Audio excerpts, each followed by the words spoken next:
I'm Michael Alexander, Distinguished Toastmaster, and current Chief Judge of the Founders District. Welcome to my Toastmasters Speech Contest, Chief Judge Training Online.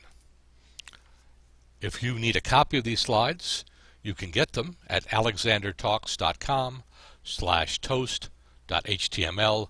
Note that toast is all in lowercase. And if you'll go to the bottom of the screen, or close thereto, you'll find the Chief Judge training slides. This training assumes that you're familiar with the judging rules.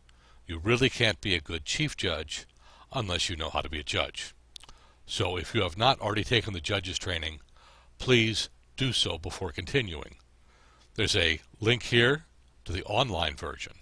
However, it's best if you do not serve as a Chief Judge until you're comfortable as a regular judge.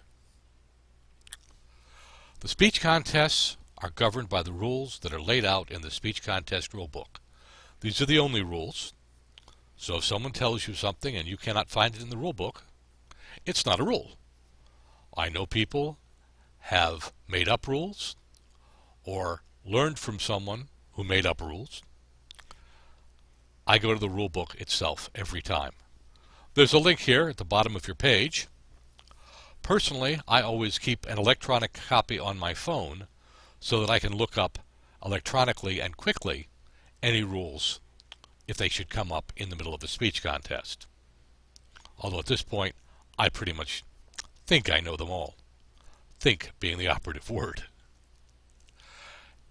In this briefing, I'm going to talk about the types of contests, the role of the Chief Judge, and of the other key players. I'll talk about pre-contest preparation, provide you with a checklist for before, during, and after the contest, including a review of the forms that have to be filled out. I'll also provide you with some additional resources at the end. Toastmasters has contests twice during the year, once in the fall, once in the spring. Fall contest consists of an evaluation contest and a humorous speech contest, although sometimes the Tall Tales contest will substitute for the humorous. The spring contest will have a table topics, and of course the international speech contest, which leads to the World Championship of Public Speaking. Your responsibilities as the Chief Judge include ensuring that the contest is conducted fairly and according to the rules, and all the other players at the contest perform their tasks properly as well. It's the job of the Chief Judge to interpret the rules and make any decisions pertaining to them. This means that the Chief Judge has to be strong enough to say no to people who think they know better but don't. You as Chief Judge are the sole decider of the rules. Also, sadly, there will be occasions when you can't follow the rules exactly.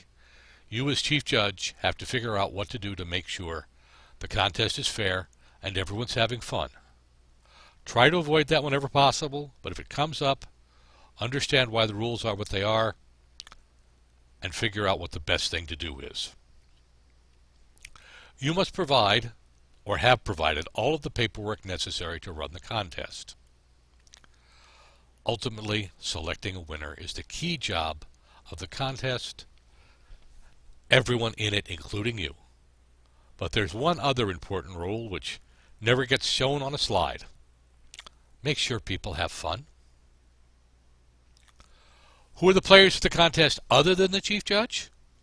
Well, there's the contest chairs who set it all up, the overall contest Toastmaster, and the Toastmasters for each of the two contests that take place, the Sergeant-at-Arms, who in addition to maintaining order at the meeting, escorts the table topics or evaluation contestants out of the room so that the later contestants won't have the advantage of having heard the prior contestants.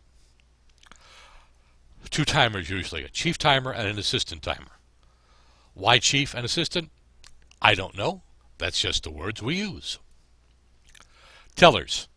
These are the ballot collectors and the ones who count the ballots and score them. They're the voting judges. Toastmasters makes a distinction between the voting judges who normally vote and the tiebreaker judge who only votes if there is a tie between the voting judges.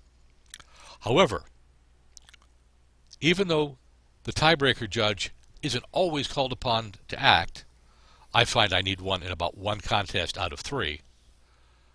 They're the ones you have to have fill out the ballots absolutely correctly. So, when you choose a tiebreaker judge, choose the best judge you've got there. Lastly, there is the announcer of the contest results who lets everybody at the contest know who won. The judges need to be fair, unbiased, and that's one reason why you can't have a judge who's currently in another contest as a contestant or who's from the same club as one of the contestants.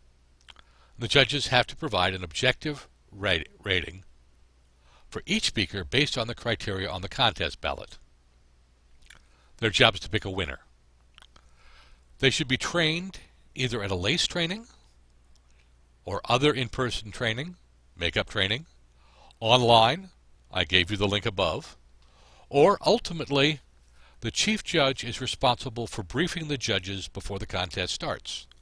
And if you do it right, you will give them enough instructions at that briefing that they should be able to perform their duties based on your instructions alone.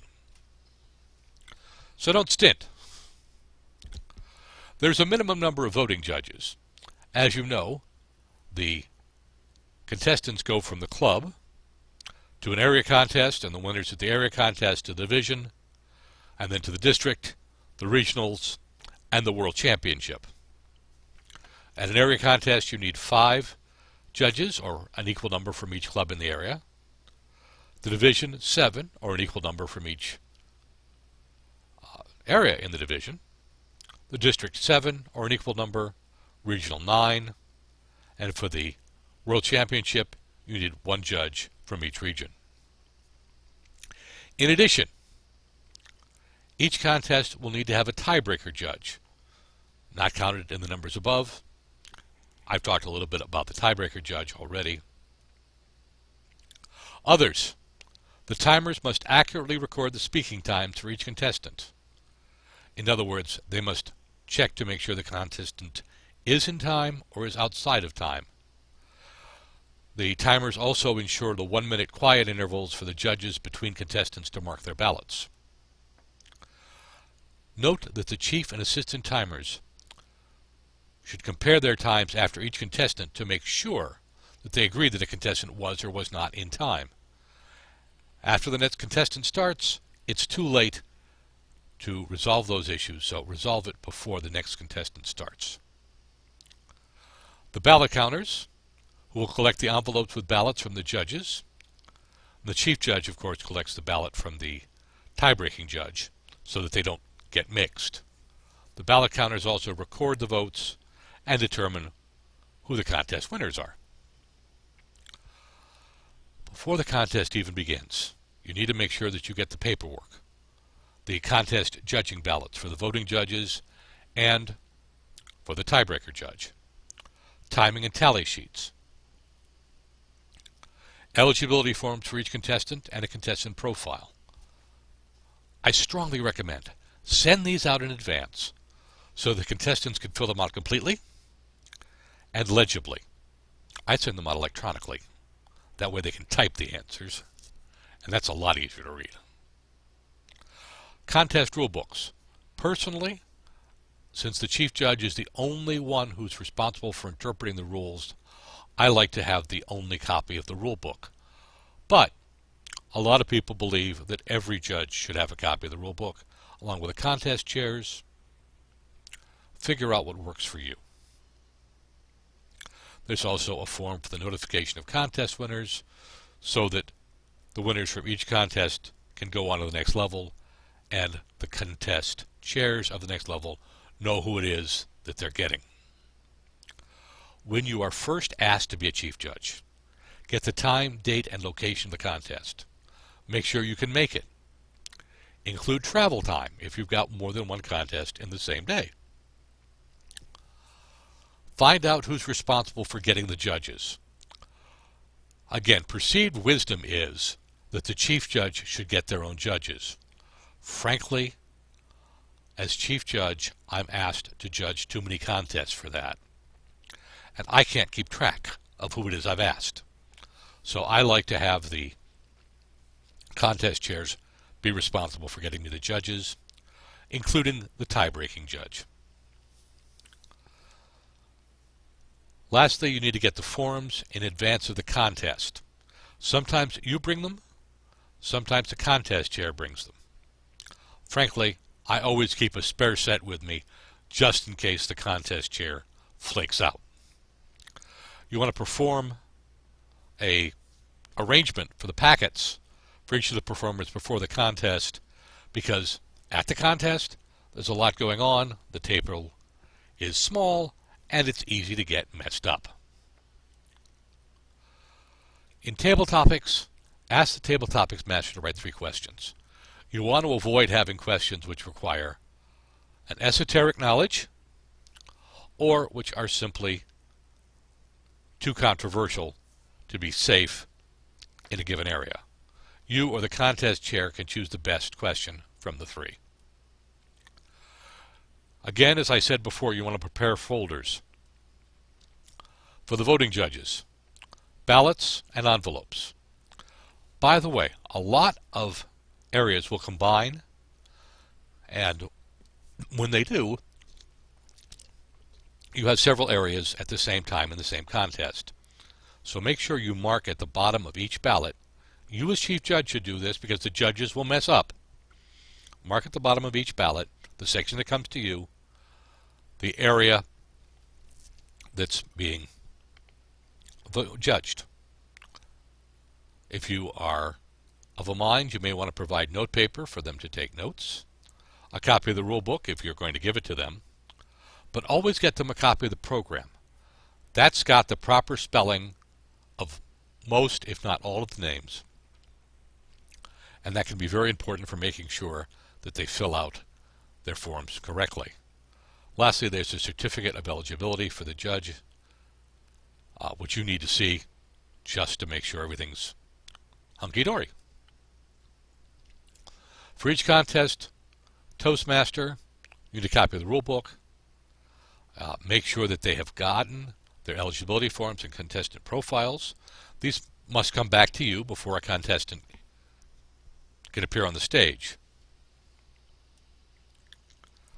For the timers, you need a copy of the timing sheets and the script you want them to read to tell people how the timing works. And for the tellers, ballot counters, you need tally sheets. Each contest chair is responsible for checking the contestants' availability and eligibility. The eligibility. They need to make sure that the contestant is a member in good standing of a club in good standing. They also need to get the full contact information, and they need to give to the chief judge before the contestants start. The contest chair should know not to list the judge's name on the contest program. I always have the contest chair send me a copy of the program before it goes into production. That way I can check to make sure the judges' names aren't there, because the judges should be as anonymous as practical. Often the judge is the person that you've never seen before, with a large folder in front of him taking notes and holding up a envelope. So I wouldn't count on them being fully anonymous, but do the best you can. Keeping their names off the program is a good start. Also, you want to look at the program to see if any of the speakers have been given other roles, because you do not want a speaker to be in the minds of the judges differently because they gave a good Pledge of Allegiance, etc. And of course, if a contestant is in 2 contests, they shouldn't be interviewed between contests. You want to mark the contest rulebook for the timers, the script, so that they know what to read before each contest. Brief the timers and check the timing lights. I check them before during the contest as well, making sure they're still working. Also, brief the Sergeant-at-Arms. Brief each set of contestants and obtain the speaking order from the contest chairs. You want to brief your judging team, the judges and the ballot counters. Put the ballot counters in the same room so they know who the judges are, and so they can get a count, so they can figure out if they have all of the ballots. And then exchange any last-minute information with the contest chair and the contest Toastmaster. If the contest is to start on time, certain things have to be done before it starts. About an hour before the contest Toastmasters should be briefing the contestants. Most of the other briefings can take place about 45 minutes before the start of the contest, a little later for the tie-breaking judge, and the announcer of results can be briefed at the last minute. These are suggested times. These are the ones that I tend to find work for me. You may find different times work, but the idea is you should make sure you provided enough time so the contest is not delayed. During each contest, make sure the contest master indicated the speaking order and make sure the names and the spellings of the names were clear. Remember, the judges want to remain anonymous, so you as chief judge should check on these for them. Make sure that there's a minute of silence requested between contestants for the judges to mark their ballots. And then, no matter how much they may say differently, you have an unlimited amount of time for the judges after the last contestant to finish marking and scoring their ballots. Make sure the timing lights are operating appropriately. The contest master should ask, are the judges briefed and ready? The contest cannot start until the judges have been briefed and ready. You can respond to his question, yes, the judges have been briefed and are ready to perform their duties.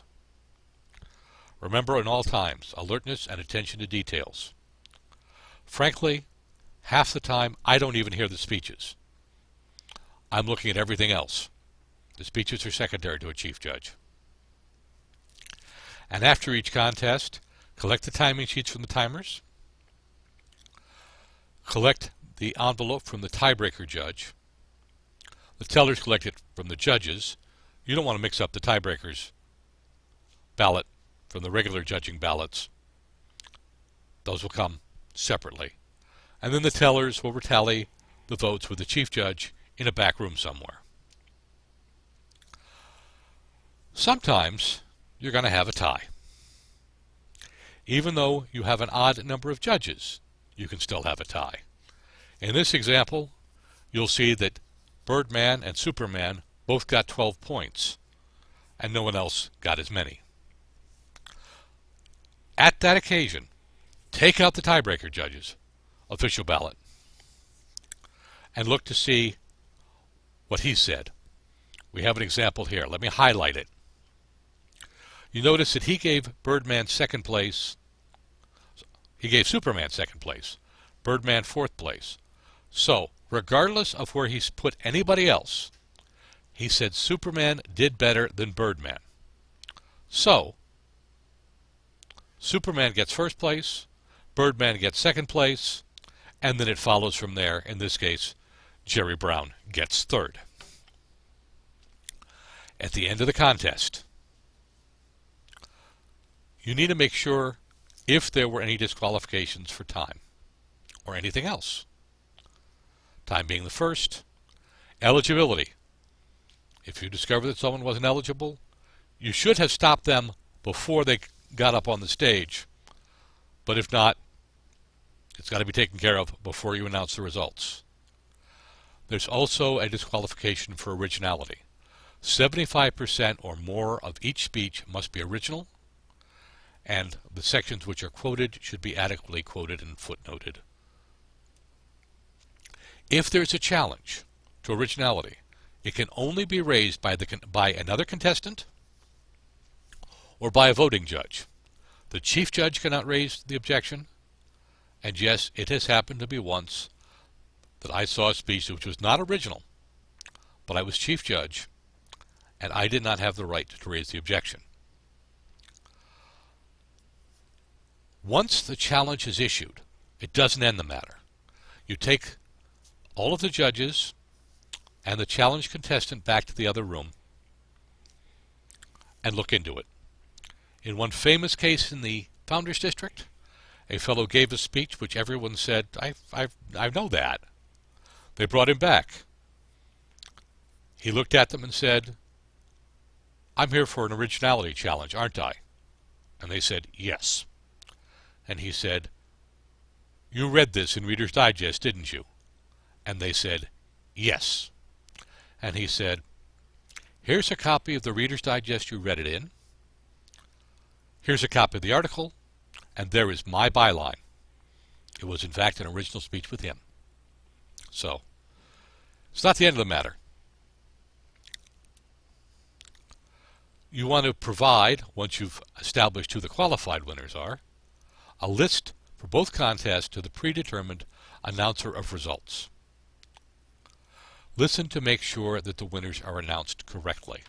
Sometimes it's not clear to the announcer who's first, or if that person is the one who's supposed to be announced first because they have second place.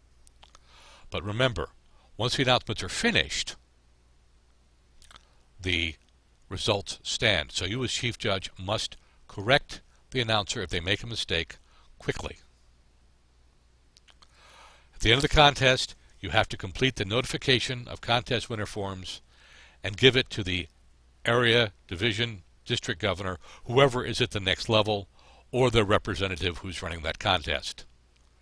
Save a copy of this information for yourself in case the original gets lost.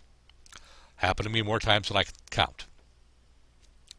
Once you're sure everything's okay, you can shred it, just as you shredded all of the ballots that you received to make sure that they couldn't be read. There are some changes from the contest rules from 2014. A charter member of a club chartered less than a year before the club contest is permitted to compete in the international contest. Normally you have to be someone who has completed 6 projects in the Competent Communicator Manual. Page 15 says that a contestant may not use a digital or other device during the table topics contest. You don't want someone texting the contestant in the back room what the question is so that they know what's going on. Each year you will find these changes relatively clearly marked in the book, so keep up on that. There is a question concerning photography. The rules state that the taking of photographs during the speeches is not permitted.